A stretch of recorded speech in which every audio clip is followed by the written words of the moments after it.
Mega power star Ram Charan game changer కోసం fans చాలా ఈగర్గా wait చేస్తున్నారు. సూపర్ సక్సెస్ డైరెక్టర్ శంకర్ డైరెక్షన్లో సంక్రాంతికి రిలీజ్ కాబోతున్న ఈ సినిమా అంచనాల్ని బాగా పెంచేసింది. ఈ నేపథ్యంలో గేమ్ చేంజర్ సినిమా అసలు ఎలా ఉంది, ఆ సినిమా కథ ఏంటి, సినిమా హిట్ అవుతుందా లేదా అనేది 24/7 న్యూస్ ఛానల్లో ఎక్స్క్లూజివ్గా మీకు అందిస్తున్నాం. అసలు ఈ గేమ్ చేంజర్ కథ ఏంటి? రామ్ చరణ్ తండ్రి కొడుకులుగా ద్విపాత్రాభినయం చేసిన సినిమా ఇది. ఇందులో తండ్రి క్యారెక్టర్ పొలిటికల్ లీడర్గా, గేమ్ చేంజర్గా రామ్ చరణ్ అంటే రామ్ పాత్ర కనిపించబోతోంది. ఒక ఊరిలో ఆహ్లాదకరమైన జీవితాన్ని గడుపుతున్న రామ్ ఒక అనూహ్య సంఘటన వల్ల పొలిటికల్ ఎంట్రీ ఇవ్వాల్సి వస్తుంది. ఆ ఊరిలో స్టీల్ ఫ్యాక్టరీ, ఒక మైనింగ్ కంపెనీ వాళ్ళు అక్కడికి వచ్చి ఊరిని కలుషితం చేద్దామని అనుకుంటారు.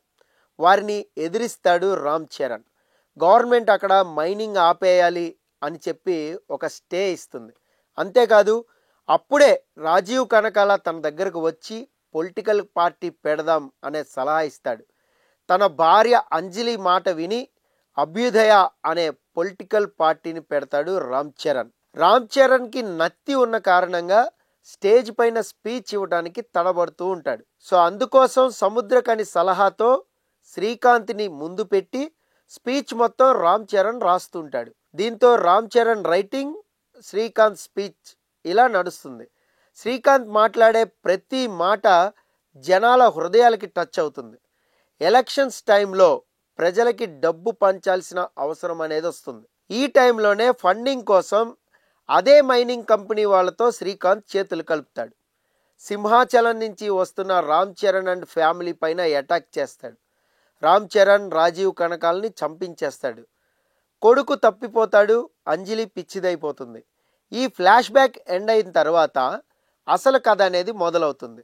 సో రామ్ చరణ్ నరేష్ పెంచడం, నరేష్ తండ్రిగా రామ్ చరణ్ ఐఏఎస్ అవ్వడం, ఆ తర్వాత ఐపీఎస్ అవ్వడం, ఆ తర్వాత ఎలక్షన్ కమిషనర్గా మారటం, చివరికి ఏమయ్యాడు అనేదే సినిమా. ఇక ఎస్జే సూర్య, రామ్ చరణ్కి మధ్య వచ్చే సీన్స్ చాలా హైలైట్గా నిలుస్తాయి. సెకండ్ హాఫ్లో వచ్చే ట్విస్ట్ సినిమాకే హైలైట్. అలాగే రామ్ చరణ్ హావభావాలు, తండ్రిగా కొడుకుగా చేసిన యాక్టింగ్కి ఫ్యాన్స్ ఫిదా అయిపోతారు. గోల గోల చేయడం పక్కాగా కనిపిస్తోంది. ఇక సినిమాలో రామ్ చరణ్ ఫ్లాష్ బ్యాక్, అంజలి యాక్టింగ్ సూపర్ అని చెప్తున్నారు. అంతేకాదు, సముద్రకని పాత్ర కొంతైనా కూడా చాలా బాగుంటుందని, మంచి క్యారెక్టర్ అని చెప్తున్నారు. అలాగే రాజీవ్ కనకాల ఇంకా సునీల్ కామెడీ కూడా హైలైట్గా నిలవబోతోంది. సో మరోవైపు Ram Charan college episodes, young look, bike మీద చేసిన ఫైట్ హైలైట్గా నిలుస్తాయని చెప్తున్నారు. ఇక హీరోయిన్గా కియారా అద్వానీ కేవలం గ్లామర్కి అలాగే సాంగ్స్కి మాత్రమే ఉన్నట్లుగా తెలుస్తోంది. సినిమాలో సాంగ్స్కి వేసిన సెట్స్ చాలా హైలైట్గా నిలవబోతున్నాయి. అలాగే ప్రొడక్షన్ వాల్యూస్ సినిమాని ఒక రేంజ్లో నిలబెట్టాయి. లాస్ట్లో వచ్చే ట్విస్ట్ సినిమాకి మరో లెవెల్ ఉంటుందని చాలామంది చెప్తున్నారు. ఓవరాల్గా చెప్పాలి అంటే సినిమా ఫ్యాన్స్కి పండగే అని చెప్పాలి. రామ్ చరణ్ డబుల్ యాక్షన్ అనేది చాలా హైలైట్గా ఉండబోతోంది.